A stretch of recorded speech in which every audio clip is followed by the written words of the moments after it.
when you're happy and you know it, clap your hand and feet? Or do you smile? Or do you not smile? Happiness is a interesting concept. Let's pick it apart. Oh.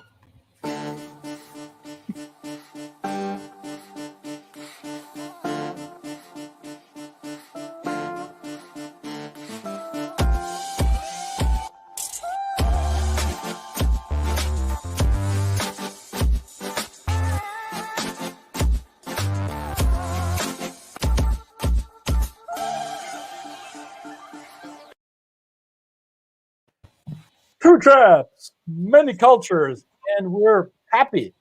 Or are we? I don't know. Brett, what are you? I'm overjoyed. Just absolutely overjoyed. Abundantly overjoyed. So what is happiness? What does it mean to you? Contentment, excitement, anticipation. Okay. So is happiness something that is in the moment for you? Or is you're happy about a certain development, a certain event, a certain something in the moment? Or is happiness something that describes a state of mind that engulfs you over a longer period of time? I think it's a longer period. Obviously, current circumstances do have an influence, but I guess I tend to think, what's a possibility ahead? Even if there are challenging circumstances, there are possibilities ahead, and we get beyond them. So that is probably a cultural thing with me. The Australian spirit always tends to have that look forward type of mentality to say, well, it's a bit tough now, mate, but she'll be right. We'll have a few beers and we'll get through it. So when you're happy and you know it, clap your hand and feet. So is happy something you express outwardly? Is this something that should be showing on your face, or is this something that you enjoy internally? Well, for me, I would show it on my face, but of course I dine out on the experience of me having an intercultural marriage, and of course that might be different from my wife's culture. And so I dine out quite often telling stories about the differences in how we approach people. So the Polish culture certainly would be a culture that a lot of people might recognize. In general, people don't tend to immediately smile when they meet, especially people they don't know. So that would be, but that doesn't mean they're not happy, because I know Polish people quite intimately, and I know that they're very happy. They have a great deal of capacity for joy and hope, but it's just not something they express openly in their everyday interactions, especially in public. Yeah, I've had these conversations with a lot of the people that you and I work with, and there seems to be, especially in the Western context, there seems to be this expectation and this knowledge, this unshakable truism that if I display happiness and contentment and joy outwardly, if I smile, maybe even show my teeth and have a facial expression that is supposed to illustrate happiness or contentment or joy or whatever synonym you want to fill in here in the blank, that this display, this nonverbal display of a positive emotional state will be your saving grace in any intercultural interaction. And that's where I would invite our program participants, our coaching clients and training clients, to hit the pause button for a second and unpack that a little bit, because this internet knowledge, this internet wisdom, or this common sense that isn't so common after all, that a smile is the shortest distance between people, is not true everywhere in the world, at least in my experience. So Brett, you just mentioned your wife, who hails from Poland.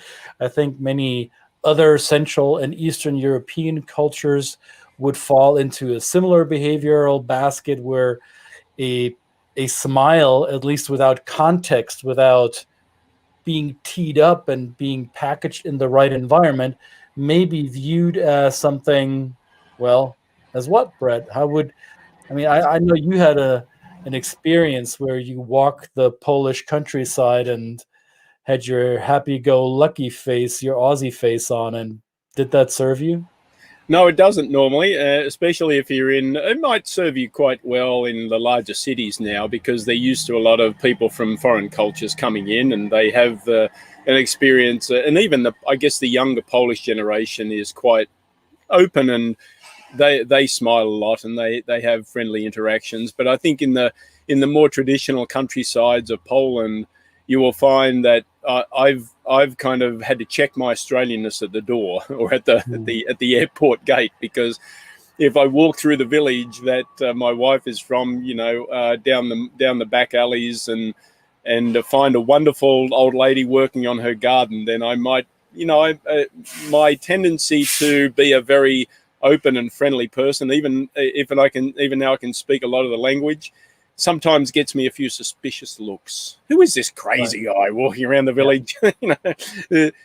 Where's he been let out from? So I do check it. I'm conscious of it, and I give more time to warm up to those things, because there's a sense of, I guess we call it sometimes mistrust in some of these cultures, or a sense that we're not openly trusting you straight away. You have to kind of, warm up a little bit. Yeah. So you might see this sign.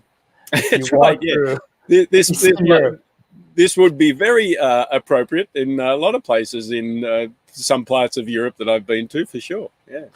Yeah, it's not appropriate to display that kind of emotion to people that you're not familiar with. I wrote a blog post several moons ago about this very concept, how we perceive happiness and how we, across cultures, across borders, show it to each other.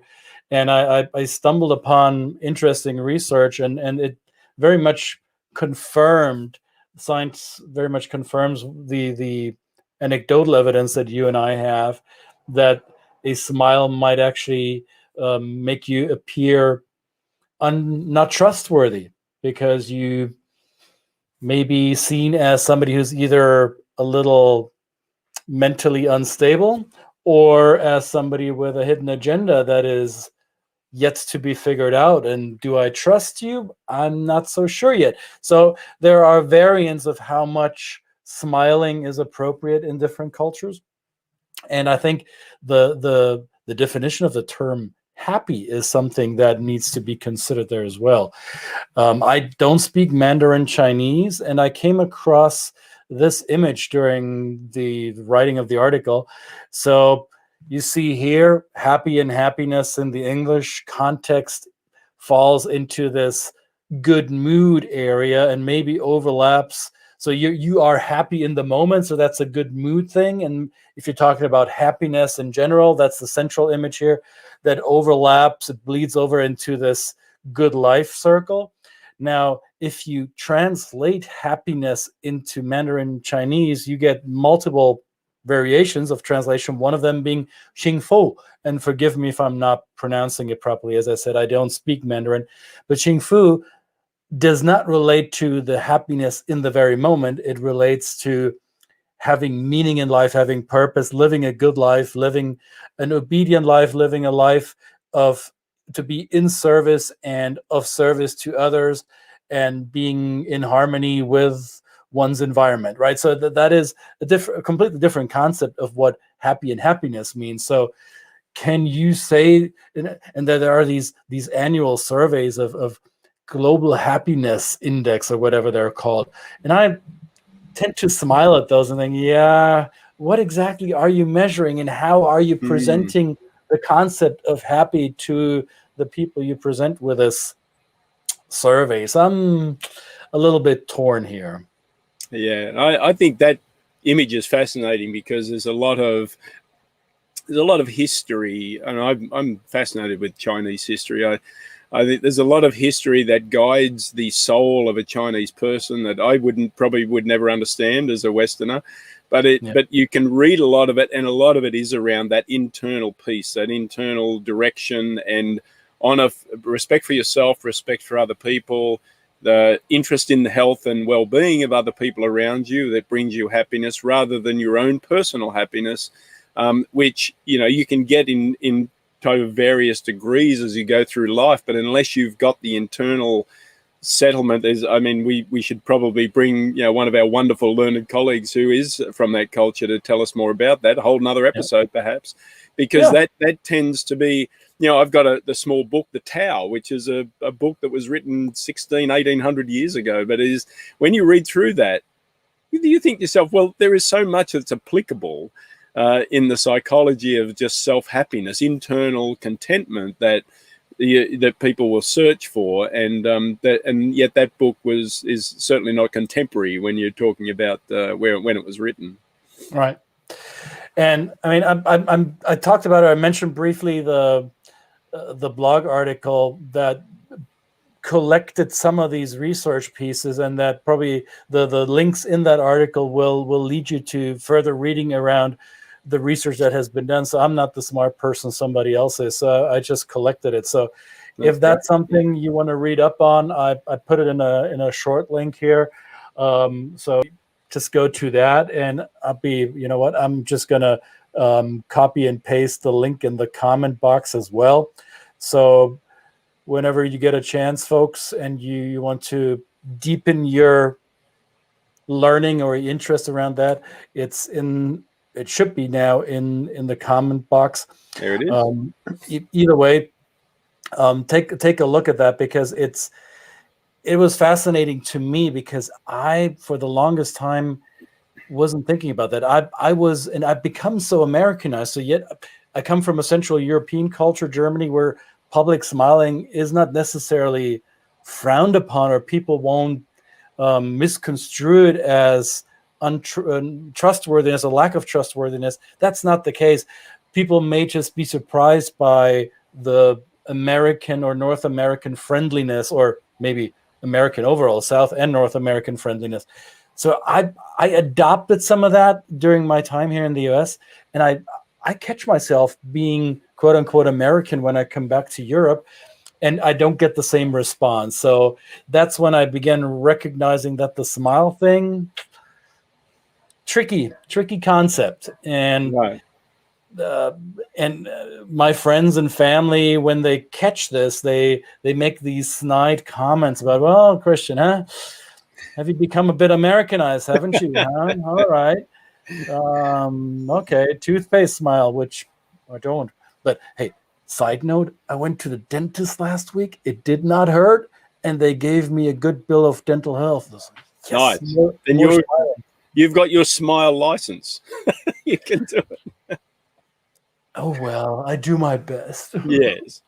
I again, getting back to the very first time I went to Poland, I tell this story all the time about going the first time to Poland and being introduced to my wife's family, intending wife's family at that stage, and wanting to take so many photos of her beautiful family and getting them in front of a camera. And of course, after being there a few days, everybody opened up. We had a few adult beverages, and we were laughing and joking and things like that. Not that I was joking. I couldn't speak any of the language back then, but I think then it was like, well, let's get some people together. I'd love to capture some of these moments. And of course, when you bring the camera out, the smiles just evaporate. And I would say, can you tell your family to smile? And she would go, Marta would go, well, they're smiling. I'm going, well, really? That's enough for the picture. Let's not overdo it. and fast forward to today, where at this very moment in time, my family, Marta and my daughter, are in Poland, and I see photos of Emily being taken with other children, and the children, there's a difference between the way Emily smiles and the way the children smile, in terms of it's just something I see and something I observe. So you'll always want to be very cognizant, I think, to be, just to take a step back. If you see somebody that's not openly smiling on the outside, and don't dismiss them as maybe aloof, maybe being quite rude or anything like that. Give them a chance to start some small talk, give them a chance to open up, and perhaps maybe just measure and temper your enthusiasm to try and make up for it. I think that's a reputation that some cultures that have a very smiley cultures get, of being overbearing and loud, because they're trying to generously overcompensate for what they think is discomfort or unhappiness on their counterpart's behalf, instead of just kind of trying to find that medium. Now, I would still advise you to take a look at the data. So when you decide to do business with cultures that you're not inherently familiar with, look at some of this data. So it may not be easy to see this in this resolution on the screen, but this is here the data around how a person's intelligence is perceived when they smile. So there's country data. So Japan, South Korea, Iran, Saudi Arabia to the left here. And then there's Germany and Switzerland and Malaysia to the right here. So there's a significant difference in how intelligence is perceived with a smile. And then also how your honesty, your trustworthiness is perceived around a smile. So there is data that you can familiarize yourself with before you go into, I don't know, a negotiation situation or any type of business interaction with a culture, and you're not 100% certain whether or not your smiling and your outward friendliness, your display of happiness and contentment is perceived the way you think it will be perceived. So if trust building and rapport building are critical to your business success, and I would argue that is always the case. You want, without rapport, without connection between people, there's likely no quick business success. It will take a while. So the more you can learn about this upfront, the better it will be.